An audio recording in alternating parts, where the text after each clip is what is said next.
पंचायत चुनाव उप समिति करेगी ओबीसी आरक्षण की रिपोर्ट का अध्ययन। आज होगी पहली कैबिनेट। उत्तराखंड में असिस्टेंट प्रोफेसरों की पदोन्नति में संविदा सेवा नहीं जुड़ेगी। यूजीसी की सेवा शर्तें करनी होंगी पूरी। याचिका को न्यायालय से किया जा चुका है खारिज। थराली में सीएम पुष्कर सिंह धामी का बड़ा एक्शन, 4 इंजीनियर निलंबित। श्री हेमकुंड साहिब यात्रा 25 मई से अब 30,000 श्रद्धालुओं ने दर्शन किए। बर्फबारी के बीच भी दिख रहा उत्साह। पर्यटन सीजन में यात्री वाहनों की आड़ में शराब तस्करी बढ़ने की आशंका, आबकारी विभाग अलर्ट। दून समेत 7 जिलों में बारिश की चेतावनी, तेज हवाओं का येलो अलर्ट जारी। मैदानी इलाकों में तेज बारिश के साथ बिजली चमकने के आसार। आप देख रहे हैं के न्यूज, खबरों का सारथी। नमस्कार, आप देख रहे हैं खबर उत्तराखंड। मैं हूं आपके साथ तन्वी। रुक करते हैं खबरों का। केंद्रीय लघु मध्यम उद्योग एवं उद्यमिता विकास मंत्री जीतन राम मांझी श्री बद्रीनाथ धाम के दर्शन को पहुंचे। हेलीकॉप्टर से आगमन पर बीकेटीसी प्रशासन और तीर्थ पुरोहित समाज ने उनका भव्य स्वागत किया। परिवार संग मंदिर में उन्होंने वेद पाठ व पूजा अर्चना कर देश की सुख शांति की कामना की। पूजा के बाद बीकेटीसी सीईओ विजय प्रसाद थपलियाल ने उन्हें भगवान बद्री विशाल का प्रसाद भी भेंट किया।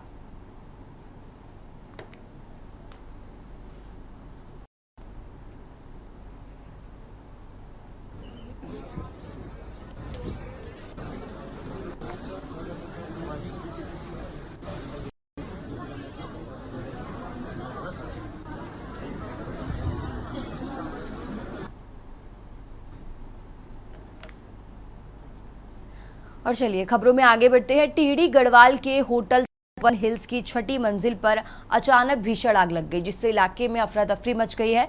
आग लगने की सूचना कंट्रोल रूम 112 से मिलते ही मुनि की रहती पुलिस मौके पर पहुंची। चौकी इंचार्ज प्रवीण रावत की सूझबूझ और तत्परता से एक बड़ा हादसा टल गया। पुलिस और स्थानीय लोगों ने मिलकर करीब 10 होटल कमरे खाली कराए और गैस सिलेंडरों को भी सुरक्षित स्थान पर पहुंचाया।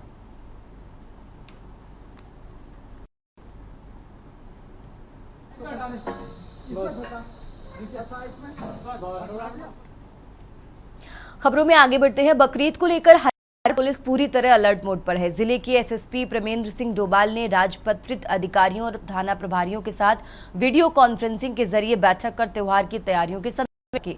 एसएसपी ने साफ निर्देश दिए कि असामाजिक तत्वों और सौहार्द बिगाड़ने की कोशिश करने वालों पर कड़ी निगरानी रखी जाएगी। सभी थाना प्रभारियों को निर्देशित किया गया है कि वे अपने क्षेत्रों में लगातार गश्त और जनसंपर्क करते रहें, साथ ही हर स्थिति पर रहें।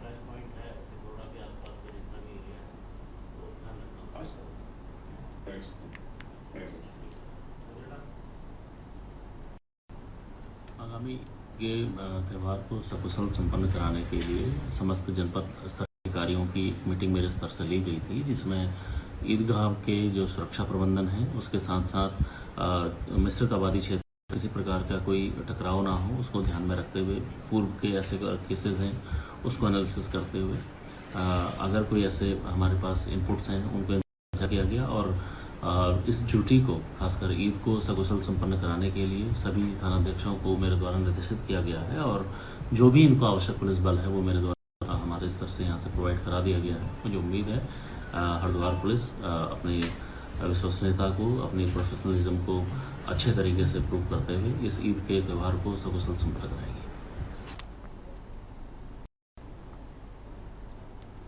उत्तराखंड की खबरों में आगे बढ़ते हैं। देहरादून के छिदरवाला रेड लाइट के पास शाम करीब 8 बजे नेशनल हाईवे 7 पर उस समय तफरी मच गई जब एक कार का टायर फटने के बाद पीछे से आ रही गाड़ियां एक के बाद आपस में टकरा गई। हादसे में 8 से 10 गाड़ियां क्षतिग्रस्त हो गई हैं। गनीमत रही कि किसी को गंभीर चोट नहीं आई है। हालांकि हादसे के कारण हाईवे पर लंबा जाम लग गया और तक यातायात प्रभावित रहा। घटनास्थल पर मौजूद लोगों ने बताया कि कुछ देर पहले ही एक तेज धमाके जैसी टायर फटने की आवाज आई थी, जिसके बाद गाड़ियां बेकाबू होकर एक दूसरे में घुस गईं।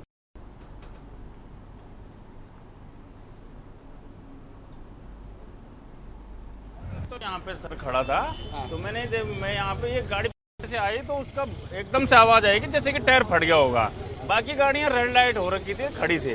अच्छा। अब उस गाड़ी का पता नहीं चल रहा कि मतलब वो कौन सी थी, किसने ठोकी, क्या नहीं ठोकी, मतलब पर इतनी दूर से आवाज आई थी जैसे उसका टायर फटा होगा। अच्छा, बस यही देखा। तो क्या माहौल हो गया था उस समय यहाँ पे? माहौल तो सर अफरा तफरी का हो गया था, वो तो सारे लोग फिर उस गाड़ी, जिस गाड़ी का टायर फटा उसके आगे एक बाइक थी, तो जैसे ही गाड़ियां ठुकी रुकी तो मैं तो सबसे पहले बाइक को देखने गया कि मैंने कहा, फिर बाइक वाला भैया मिला, मैंने कहा बाइक थी, चिल्ला के बोला मैंने। में थी गाड़ी जो पीछे टायर फटा? सर देखो हाईवे है तो स्पीड भी हो गई, पर देखो कि रेड लाइट थी, सबसे पहले बाइक वाले को बचाने की कोशिश की, तो बाइक वाले भैया ने कहा कि मैं था बाइक वाला, मैं ठीक हूँ। सर मैं एक्चुअल में ट्रेनिंग में हूँ यहाँ फॉरेस्ट डिपार्टमेंट में, फॉरेस्टर हूँ मैं। Okay. और मेरी ट्रेनिंग चल रही है, ईद मनाने घर जा रही थी ये। तो एक साथ कितनी गाड़ियाँ मतलब हुआ कितना? सर तो गाड़ी से पीछे बड़ी जोर से धक्का लगा है, बस अब क्या बताऊँ क्या हुआ है, बस आँख देखा तो पीछे सारा ये हो रखा था, गाड़ियाँ टकरी आपस में, किसी का शायद कुछ पीछे टायर कुछ फटा है, कुछ हुआ, उस वजह से पूरा लगातार एक साथ ही हो गया है। ठीक। अब किसको क्लेम करेंगे हम, नहीं, बताइए सही बात। किसको कहाँ क्या पकड़े अब हम, पूरे मार तो। खबरों में आगे बढ़ते हैं। नैनीताल में 2 दिवसीय दौरे पर पहुंचे मुख्यमंत्री पुष्कर सिंह धामी ने कुमाऊं मंडल स्तरीय अधिकारियों के साथ उच्च स्तरीय समीक्षा बैठक की। बैठक में कुमाऊं मंडल के सभी 6 जनपदों के जनप्रतिनिधि और प्रशासनिक अधिकारी मौजूद रहे।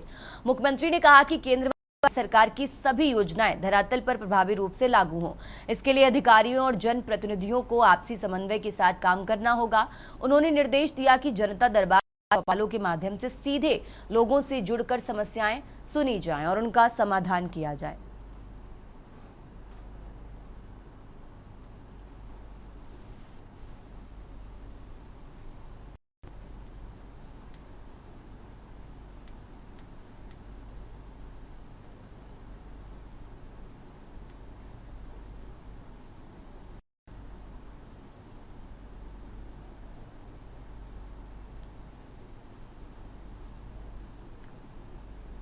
के अधिकारियों के साथ एक बैठक हुई है, किस तरह के फैसले लिए हैं और किस तरह की चर्चा बैठक में हुई है?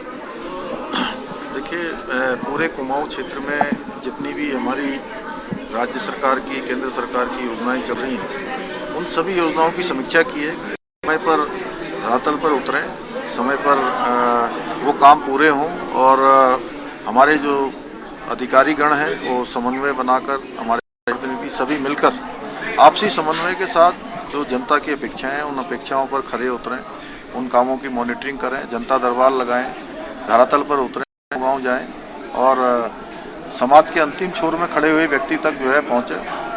और सरकार की जो प्राथमिकताएं हैं, जन अपेक्षाएं हैं, तहसील दिवस हैं, हमारे बीटीसी की बैठकें हैं, जनता की चौपाल, उन सभी पर काम करें। गुणवत्ता के साथ किसी प्रकार का कोई भी समझौता नहीं किया जाएगा। और स्वच्छता के कार्यक्रम हैं, हमारा विकसित भारत का संकल्प, ये सारे काम जो माननीय प्रधानमंत्री जी के नेतृत्व में पूरे देश के अंदर चल रहे हैं, उसमें हमारा राज्य भी अपना योगदान करे। उसके लिए जो योजनाएं हमारी हैं, उन योजनाओं की नियमित रूप से मॉनिटरिंग हो, नियमित रूप से उन पर काम हो, समाज के अंतिम छोर में खड़े हुए व्यक्ति तक शासन पहुँचे, सुविधाएँ पहुँचे। उसको लेकर यहाँ पर सभी विभागों के अध्यक्षों से भी बातचीत की है। हमारे जनप्रतिनिधियों ने भी अनेक सुझाव दिए हैं। पुलिस को भी अपराधी हैं जो हमारे सत्यापन कार्यक्रम है वो और डेमोग्राफिक से संबंधित हमारे सांस्कृतिक मूल्यों से किसी प्रकार का भी कोई समझौता नहीं किया जाएगा। खबरों में आगे बढ़ते हैं। हरिद्वार के हर की पैड़ी के सामने स्थित गौरव लॉन्ज में भीषण लगने से हड़कंप मच गया। स्नान पर्व के चलते लॉन्ज यात्रियों से खचाखच भरा था। आग लगते ही अंदर अफरा तफरी मच गई और कई यात्री खिड़कियों से मदद की गुहार लगाने लगे। पुलिस, दमकल और स्थानीय व्यापारियों ने मिलकर रेस्क्यू ऑपरेशन चलाया। यात्रियों को सीढ़ियों के सहारे लॉन्ज से बाहर निकाला गया। लॉन्ज के कई कमरे आग की लपटों से घिर गए थे, लेकिन समय पर पहुंची दमकल ने आग बुझाने का प्रयास शुरू कर दिया।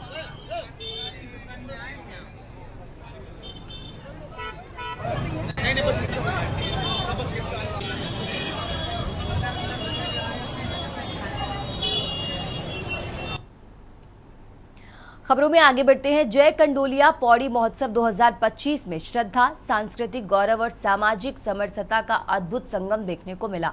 गढ़वाल सांसद अनिल बलूनी और कैबिनेट मंत्री डॉक्टर धन सिंह रावत की उपस्थिति ने आयोजन की गरिमा को और बढ़ाया। रामलीला मैदान में आयोजित सांस्कृतिक कार्यक्रमों की श्रृंखला में गढ़वाली जागर सम्राट प्रीतम भरतवाड़ की प्रस्तुति ने जैसे पूरा पौड़ी झूमा दिया। उनके लोक धुनों और जागर गायन ने श्रद्धालुओं, पर्यटकों और संगीत प्रेमियों को मंत्रमुग्ध कर दिया। भीड़ इतनी उमड़ी कि मैदान छोटा पड़ गया, लेकिन उमंगों की गर्मी में हल्की ठंडक का मौसम भी पीछे रह गया। दूर दराज से आए लोग इस महोत्सव में न सिर्फ लोक संस्कृति से जुड़े, बल्कि आपसी सौहार्द और सामाजिक एकता का सजीव संदेश भी लेकर लौटे।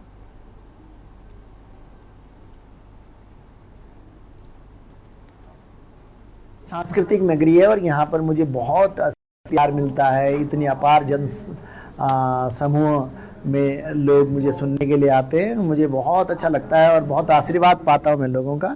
मैं सबको बहुत बहुत धन्यवाद करना चाहूँगा कि जितने हमारे जो जनप्रतिनिधि हैं वो यहाँ आकर के बहुत अच्छी तरह से जो है मतलब पौड़ी का गढ़वाल हमारी कमिश्नरी है और विकास इतना हो कि पहाड़ में रिवर्स लाइन हो, लोग यहीं आए घूम करके। सबसे पहले आप सभी को मेरा प्रणाम और मैं धन्यवाद करना चाहती हूँ कंडोलिया का, जिन्होंने मुझे यहाँ पर आमंत्रित किया। और मेरे लिए सबसे बड़ी बात यह है कि वर्तमान सर के साथ मैंने मंच साझा किया, क्योंकि सबकी ख्वाहिश होती है सर के साथ मंच साझा करने की, और मुझे आशीर्वाद दिया है।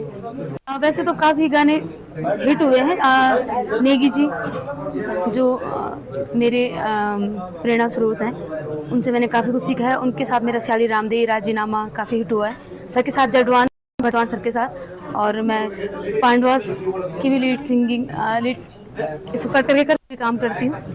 मतलब बचपन से ही मैं वहाँ से सीख रही हूँ, मतलब जब से मैंने में पढ़ी हूँ। कंडोलिया पौड़ी महोत्सव है, उसमें हम कल भी आए थे, आज भी कार्यक्रम था और आज महर्षि वाल्मीकि का यहाँ पे एक मूर्ति का अनावरण में हम लोगों ने किया है। हम सब लोगों का अपना जिला भी है, तो यहाँ के विकास के लिए जो भी संभव हम करेंगे। और अभी हम यहाँ पे एनसीसी एकेडमी भी ला रहे हैं, लगभग 55 करोड़ रुपए की लागत से हम उसको बना रहे हैं। साथ ही हम यहाँ के हॉस्पिटल में क्रिटिकल केयर भी रहा हूँ, लगभग 25 करोड़ रुपए की लागत से दे रहा हूँ। आज कल मैंने पूरा जो जिला हॉस्पिटल है उसके भूमि के चयन के लिए भी कमेटी बनाई है और बहुत जल्दी उसका काम भी शुरू करेंगे। वास्तविकता में आप अगर देखेंगे कि जो पौड़ी महोत्सव हो रहा है, पौड़ी को हम लोग लगातार चाहते थे कि पौड़ी विश्व के मानचित्र पे आए। जब भी हम लोग देखते थे कि पौड़ी में हर वो चीज़ है जो एक विश्व प्रसिद्ध पर्यटक स्थल के लिए और एक हिल स्टेशन के लिए होनी चाहिए, लेकिन पिछले काफ़ी समय से ऐसा नहीं हो पाया। अब हम लोगों ने बड़े स्तर पे प्रयास किया है। हमारा प्लेनेटोरियम का टेंडर भी हो गया है और माउंटेन म्यूजियम का टेंडर हो गया है। इसी प्रकार से यहाँ पर खेलों को कैसे बढ़ावा किया जाए, यहाँ पर्यटकों को कैसे बढ़ावा दिया जाए, इसके लिए कर रहे हैं। आप मान के चलिए वाले समय में पौड़ी को एक विश्व के पर्यटन मानचित्र में और प्रमुखता के साथ लाएंगे। यहाँ विकास की और संभावनाओं को आगे बढ़ाया जाएगा। खबरों का सिलसिला लगातार, यहाँ रुकते एक छोटे से ब्रेक के लिए।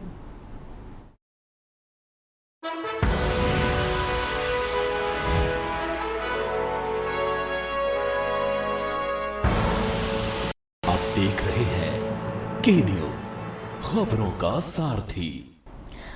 वापस आ चुके हैं, रुक करते खबरों का। मुख्यमंत्री पुष्कर सिंह धामी ने कालू सिद्ध मंदिर में आयोजित प्राण प्रतिष्ठा कार्यक्रम में भाग लिया और मंदिर में कराए गए कार्यों का स्थलीय निरीक्षण किया। इसके बाद नगर निगम गौशाला, गंगापुर, कपड़वाल, लालकुआं में गौ पूजन एवं विभिन्न योजनाओं का लोकार्पण और शिलान्यास किया। मुख्यमंत्री ने इन कार्यक्रमों के बाद करीब 3:05 पर देहरादून स्थित अपने मुख्यमंत्री कैंप कार्यालय लौट आए, जहां आगे की प्रशासनिक बैठकों और योजनाओं की समीक्षा करी। इस दौरान मुख्यमंत्री ने जन कल्याण और विकास कार्यों को प्राथमिकता देने के निर्देश दिए।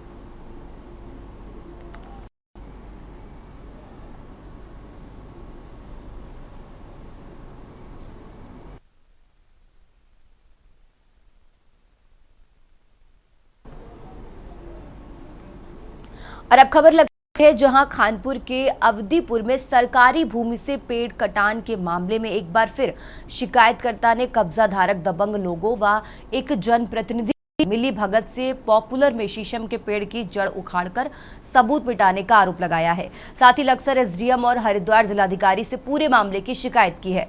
आपको बता दें कि खानपुर विधानसभा के अवधीपुर गांव में नदी की सरकारी 35 हेक्टेयर भूमि पर कुछ दबंग कब्जा धारकों ने कब्जा कर सरकारी पेड़ों का कटान कर राजस्व विभाग को लाखों हानि पहुंचाई है।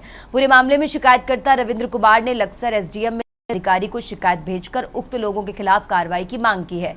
साथ ही हाईकोर्ट में भी याचिका दायर कर ली है ताकि पूरे मामले में ऐसे लोगों पर कड़ी कार्रवाई हो सके जो इसमें संलिप्त हैं। सर के ग्राम अवधीपुर में खसरा नंबर 129 में से जो 20 दिन पहले ग्राम प्रधान द्वारा व लेखपाल द्वारा चोरी से पेड़ कटवाए गए थे लगभग 10 लाख रुपए के, उनकी जड़ों को ग्राम प्रधान द्वारा उखड़वा कर नष्ट किया जा रहा है व उन जड़ों को दूसरी जगह शिफ्ट करके छुपाया जा रहा है ताकि वहां से सबूत मिट सके और वहां पर कोई किसी भी प्रकार का सबूत ना मिले, जिससे ये मामला रफा दफा होने के उसमें लगे हुए हैं कि ये मामला रफा दफा हो। छुट्टी का फ़ायदा उठाकर गंगा स्नान चल रहा है, उसकी वजह से छुट्टी का फ़ायदा उठा रहे और यहाँ से जड़ों को नष्ट करके यहाँ से सबूत मिटाए जा रहे हैं। ग्राम प्रधान की ही इसमें मिली भगत है, ये बिल्कुल 100%। खबरों में आगे बढ़ते हैं। लक्सर के कुड़ी हबीबपुर गांव निवासी विकास कुमार पर प्राणघातक हमला किए जाने के मामले में पुलिस ने ग्राम प्रधान पति प्रवीण सिंह सहित 4 लोगों के खिलाफ SC/ST एक्ट की धाराओं में मुकदमा दर्ज कर लिया है। आपको बता दें कि कुड़ी हबीबपुर निवासी विकास कुमार को रंजिशन खेत से लौटते समय रास्ते में घेरकर ग्राम प्रधान पति प्रवीण और उसके परिवार के 3 अन्य लोगों ने लाठी डंडे से पीट कर लहूलुहान कर दिया था, जिसे पुलिस ने सिविल लाइंस अस्पताल में भर्ती कराया। इसके बाद पुलिस ने विकास की तहरीर के आधार पर आरोपी प्रधानपति और उसके परिवार के 3 अन्य लोगों के खिलाफ SC/ST एक्ट सहित कई धाराओं में मुकदमा दर्ज कर लिया है।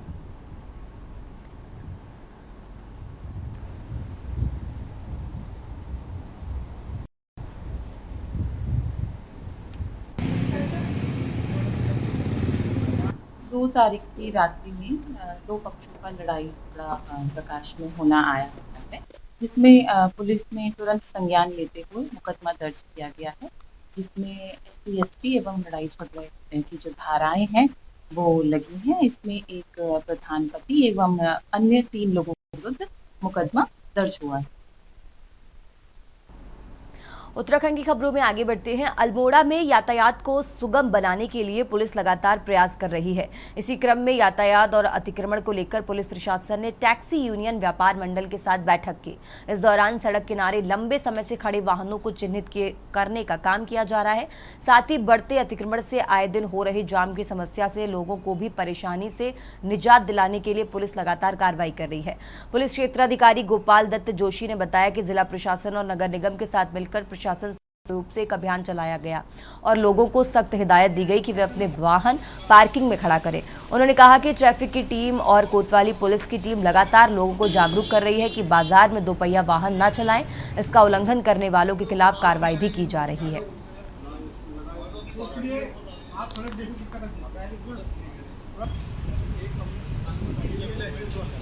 पार्किंग शहर में अब इनको सुचारू रूप से लगाया जाए और जो शहर के आसपास जितने अतिक्रमण हो रहे हैं या जो गाड़ियां अनधिकृत रूप से खड़ी हो रही हैं इनको भी सही जगह पर लगाया जाए। तो मेन उद्देश्य यही था। बाद हमने मीटिंग के बाद पूरा का सर्वे भी किया है और जल्दी हम ये आइडेंटिफाई कर रहे हैं कि कहाँ पर अपनी गाड़ियों को हम लगाएं और जो हम लिंक रोड को हम किस तरह से खाली कर दें जिससे कि वो जाम बिल्कुल फ्री हो जाए। हाँ, इस पर भी ध्यान है और इसमें SDM साहब बताया गया है, नगर पालिका की टीम भी हमारे साथ थी, तो उनको बताया गया है कि ऐसे लोगों को आइडेंटिफाई करें, या तो ये अपनी दुकानें वहाँ से शिफ्ट करें और या फिर अपनी गाड़ियों को अंदर लगाएं। खबरों में आगे बढ़ते हैं। कालाढूंगी में बस अड्डा न होने से आए दिन यात्रियों और स्थानीय लोगों की फजीहत हो रही है। देहरादून राजमार्ग होने के साथ ही यहां से प्रतिदिन ग्रामीण छात्र व नौकरी पेशा लोग आवागमन करते हैं। इसके बाद भी कालाढूंगी में बस अड्डों की सुविधा नहीं है। कालाढूंगी में सबसे बड़ी समस्या पार्किंग की है, जिस कारण मुख्य बाजार में सड़क किनारे बनी जगह पर बाजार आने वाले लोग अपने वाहनों को खड़ा करते हैं, जिससे यात्री बसों को सड़क पर वाहन खड़ा कर यात्रियों को उतरना और बैठना पड़ता है, जिससे जाम की स्थिति तो बनती ही है, साथ ही दुर्घटना का खतरा भी बना रहता है। वहीं नगरपालिका पार्किंग ठेकेदार का कहना है कि वो इस संबंध में कई बार अपनी शिकायत पालिका प्रशासन को दे चुके हैं, लेकिन इस ओर कोई ध्यान नहीं दिया जा रहा है। वहीं अधिशासी अधिकारी नगरपालिका का कहना है कि जल्द ही पार्किंग की समस्या व बस अड्डे की समस्या का निस्तारण किया जाएगा।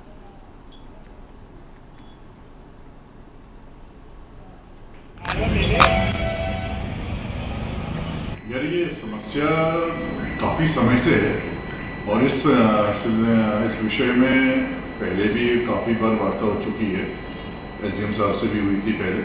कालाढूंगी बस अड्डे को लेकर जब हमारे उत्तराखंड परिवहन मंत्री स्वर्गीय चंदन रामदास जी थे। इस संबंध में उनसे भी मिलकर हमने ज्ञापन दिया था और उसके बाद हमने कालाडूंगी एसडीएम मैम को भी इस संबंध में अवगत कराया है। इसमें स्थायी रूप से हमने जो नगर पालिका के द्वारा जो प्रयास हुआ, इसमें जो पुलिस चौकी हमारी है उससे आगे जो मेन रोड के किनारे खाली जगह पड़ी है उसको हम डेवलप करके जो है ये जो प्राइवेट बसेज जो लगती है मार्केट में ऐसे नगर पंचायत ने हमें जो है नगर पालिका ने ठेका दिया है पार्किंग वसूली का, और ये कि हमारे 17-18 लाख का ठेका पड़ा है। अब यहाँ पर जो गाड़ी की पार्किंग की जगह है, यहाँ पर समस्या ये है कि यहाँ पर गाड़ी कहाँ खड़ी होगी। पहले से ही जो है छोटे वाहन कार 4 व्हीलर जो है ये खड़े हो जाते हैं और ये लोग हमें मासूल नहीं दे रहे। खबरों में आगे बढ़ते हैं। उत्तराखंड हाईकोर्ट में देहरादून नगर निगम में फर्जी कर्मचारियों की नियुक्ति से जुड़े लगभग 80 करोड़ रुपए के घोटाले की जनहित याचिका पर सुनवाई हुई। सुनवाई के दौरान राज्य सरकार ने कोर्ट को बताया कि आरोपियों के खिलाफ मुकदमा दर्ज कर कार्रवाई जारी है।